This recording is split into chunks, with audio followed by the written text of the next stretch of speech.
लक्ष्मी जी ने भी कहा था, बात यह थी कि भगवान कहीं योग निद्रा में होंगे, और लक्ष्मी जी आई तो द्वारपालों ने कह दिया कि अभी नहीं जा सकते।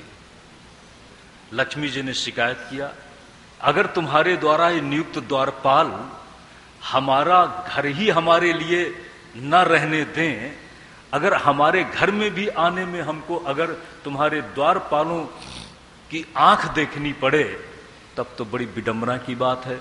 भगवान ने कहा कि देखो मैं कुछ, लक्ष्मी जी ने कहा कुछ करो।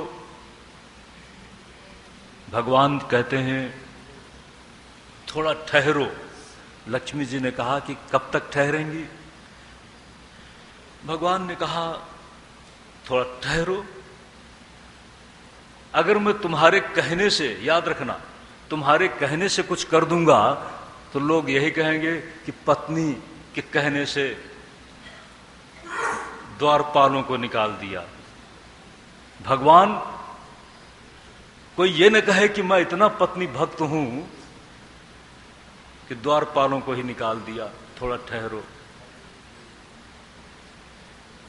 लक्ष्मी जी के साथ जो घटित हुआ था उसका भी अपने आप में, द्वारपालों को जो शाप मिला उस शाप में एक कारण के रूप में रहस्य था।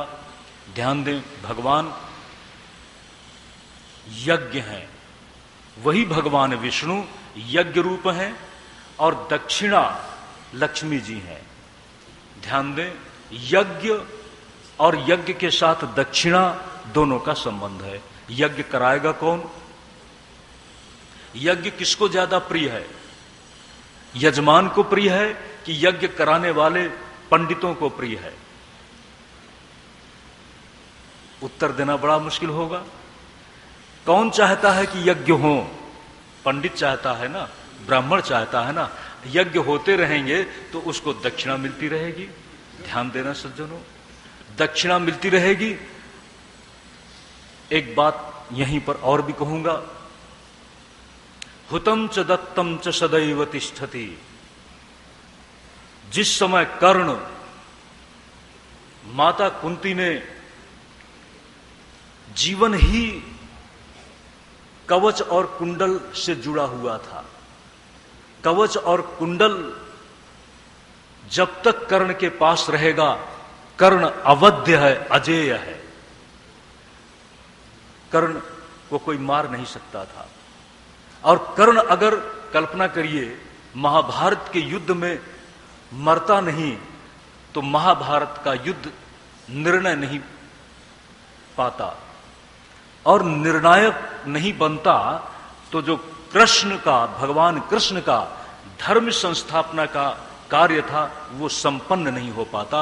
इसलिए कर्ण की मृत्यु भी होनी चाहिए, लेकिन कवच और कुंडल जब तक कर्ण के पास में है तब तक वो मर नहीं सकता। माता कुंती ने याचना की। कर्ण कहता है, माता इसलिए मैं तुमको ये कवच और कुंडल नहीं दे रहा कि आप मेरी माता हैं। ध्यान देना, इस रहस्य को और कोई नहीं जानता था, सिर्फ कर्ण जानता था और माता कुंती जानती थी। मैं इसलिए दे रहा हूं कि धर्म की संस्थापना हो। मैं दुर्योधन के साथ होने के बाद ये मुझे कोई कह दे कि कर्ण अधार्मिक था, ये मेरे लिए असह्य है। और एक बात कर्ण ने कहा है, हुतम च दत्तम च सदैव तिष्ठति। जो आग में आहुति के रूप में छोड़ दिया जाता है और जो दे दिया जाता है, शिक्षा क्षयम गच्छति काल पर्ययात्। शिक्षा, विद्या अगर अभ्यास न किया जाए तो धीरे धीरे लुप्त हो जाती है। शिक्षा क्षयम गच्छति काल पर्ययात्। सुबद्ध मूला निपतंति पादपा। जिनकी जड़ें बहुत गहराई तक जमीन में जाती हैं, वो भी किसी समय जब तूफानी आंधी चलती है, वायु के वेग को न झेल पाने के कारण वो भी कभी धराशायी हो जाते हैं। जलम जलम स्थान गतम च शुष्यति, बड़े बड़े सरोवर भी आज हमारी बहुत सी झीलें भी सूखने लगी हैं।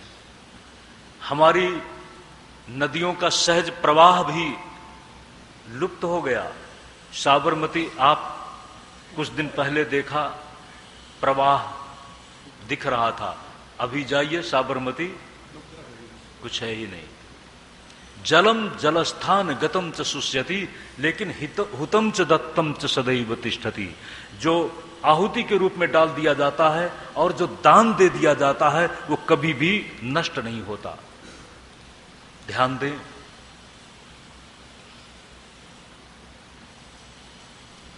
वो कभी नष्ट नहीं होता, यानी वो प्रतिदान बनकर के वापस निश्चित ही मिलता है।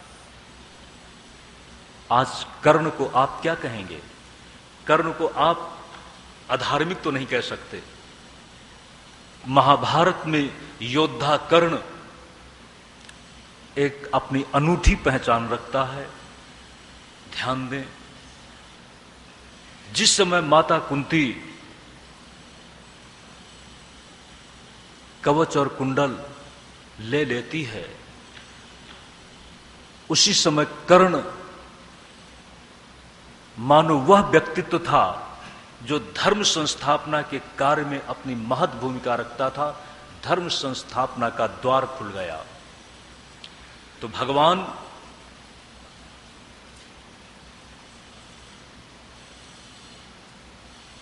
जय और विजय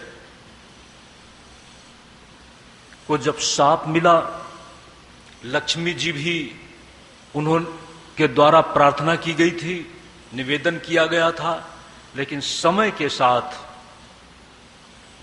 सब कुछ घटित होता है।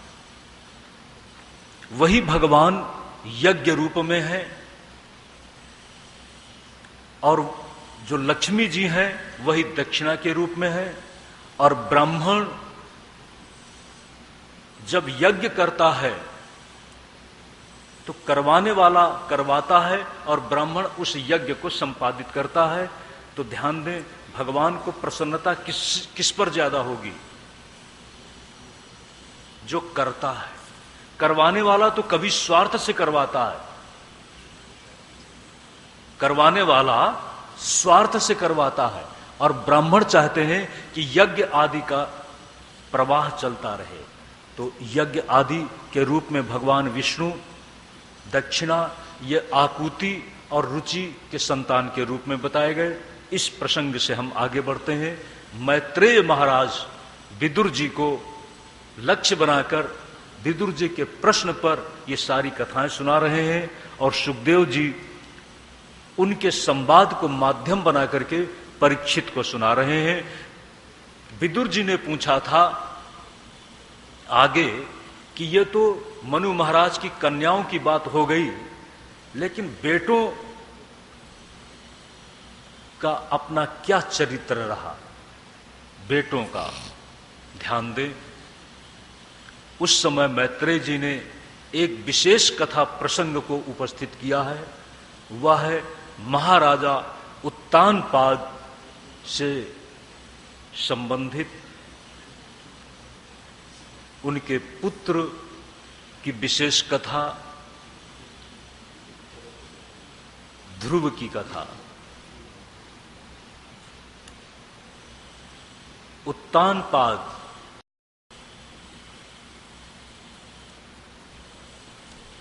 कथा तो आपने सुनी है। उत्तानपाद की दो पत्नियां हैं।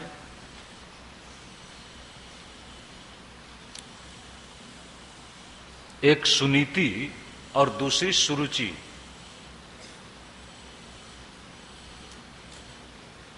बड़ी है सुनीति और छोटी है सुरुचि। शुरू में मैंने आपको कहा था, अगर 2 पत्नियां हों तो मुश्किल तो पैदा होगी।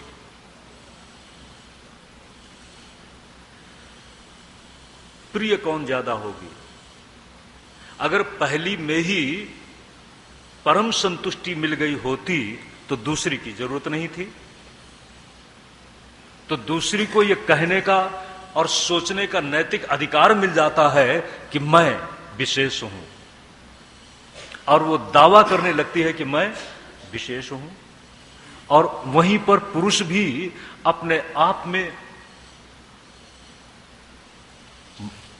न चाहते हुए भी चुप रहने लगता है। उत्तानपाद की अगर पूरी व्यवस्था को आप देखेंगे तो उत्तानपाद चुप रहने की व्यवस्था में है।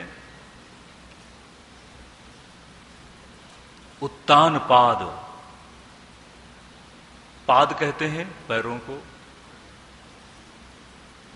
आपके पैर कहां जाते हैं? जहां आपकी रुचि होती है, और जहां आपकी रुचि में भी कोई और भी विशेषता हो। बहुत रुचि को आबद्ध कर ले कोई चीज, कोई खाने की चीज, कोई वस्तु, तो आपके पैर, आपका मन वहीं पर पसर जाता है। उत्तानपाद सुरुचि के पास, बाहु पास में, यानी मोह पास में, प्रेम पास में इतना मुग्ध हो चुके हैं कि सुनीति की व्यवस्था से वो हट गए। सुनीति तो समझते हैं ना? सुरुचि जब प्रभावी हो जाती है तो निश्चित ही सुनीति वहां पर नहीं रह पाएगी। सुनीति, दोनों का नाम बड़ा सुंदर है, सुरुचि और सुनीति। सुरुचि व्यक्ति को अंधा बना देती है, कर्तव्य के पीछे समीक्षक तत्व है विवेक, और विवेक धीरे धीरे सुरुचि के द्वारा शिथिल कर दिया जाता है। उत्तानपाद सुनीति से दूर हट गए। और ध्यान दें, जब सुनीति से दूर हटेंगे तो क्या ध्रुव उनके पास रह सकेगा? उत्तम जो सुरुचि का पुत्र है वो उत्तानपाद की गोद में बैठता है। ध्रुव के मन में भी पिता की गोद में, पिता के पास जाकर वात्सल्य पाने की ललक पैदा हुई। लेकिन जब वो आगे बढ़ता है तो सुरुचि ने उसको वाक प्रहार किया है। अगर तुम पिता की गोद चाहते हो तो तुम्हें मेरे कोख से जन्म लेना पड़ेगा। ध्रुव आहत हुआ, लेकिन पिता कुछ नहीं बोलता है। यही है उत्तानपाद के चुप रहने की व्यवस्था, क्योंकि सुरुचि के मोह पास में वो क्या करते, चुप रह जाना पड़ा। ध्यान दें, सुनीति का मार्ग बड़ा ऊंचा है। सुनीति का मार्ग धर्म से जुड़ा हुआ है।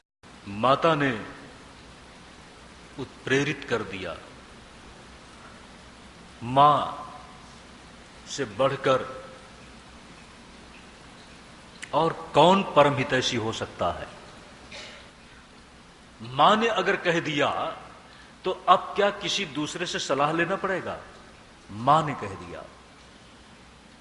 ध्रुव जब रास्ते से जा रहा है तो देवर्षि नारद सप्तर्षियों की मानो प्रेरणा मिलते हैं और इस द्वादशाक्षरी मंत्र का उपदेश किया। इस द्वादशाक्षरी मंत्र का उपदेश अगर निश्चित और स्थिर मन से, संयमित मन से, कहते हैं 7 रात तक भी अनुष्ठान में लिया जाता है तो अंतरिक्ष से सिद्धों का दर्शन मिल सकता है।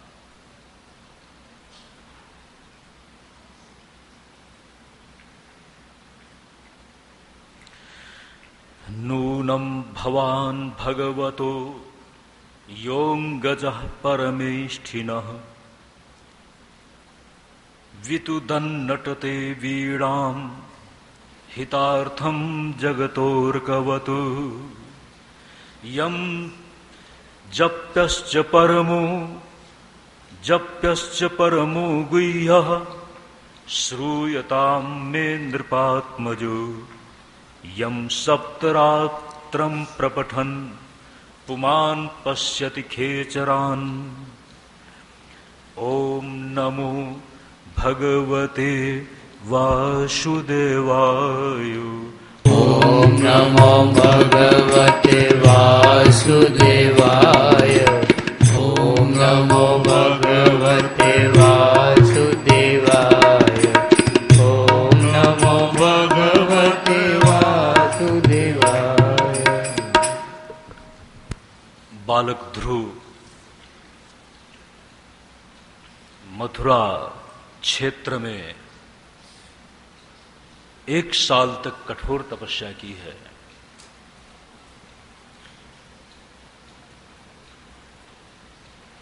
अपने इस हृदय चक्र में भगवान वासुदेव का चिंतन करते करते भगवान ने स्वयं कहा है कि मेरे रूप का चिंतन करने वाला मुझे तत्काल अपने में मुझे पाने की पात्रता पा लेता है, लेकिन जब उसकी पात्रता परिपक्व हो जाती है तब मैं अपना उसके हृदय में प्रकाश कर देता हूं। मल दोष से हमारी पात्रता मंद पड़ी हुई है, और जैसे ही अज्ञान मल जो आवरण के रूप में है वो खत्म होता है, उसी के साथ भगवत दर्शन घटित हो जाता है। ध्रुव एकांत में उस पवित्र क्षेत्र में कुछ समय तक, कुछ महीने तक केवल जंगल में पत्ते खाकर रहा, फिर पानी पीकर रहा, फिर पानी भी छोड़ दिया, केवल वायु के सहारे रहा। और एक दिन ऐसी पात्रता हुई कि भगवान ने देखा कि अब ध्रुव के पास जाना ही पड़ेगा। भगवान गए हैं और ध्रुव ध्यान में बैठा हुआ है। शतं विवक्षन्तमतद्विदं हरि ज्ञात्वास्य सर्वस्य च ह्यद्यवस्थितः कृताञ्जलिं ब्रह्ममयेन कम्बुना पस्पर्श बालं कृपया कपोले। भगवान ने बैठे हुए ध्रुव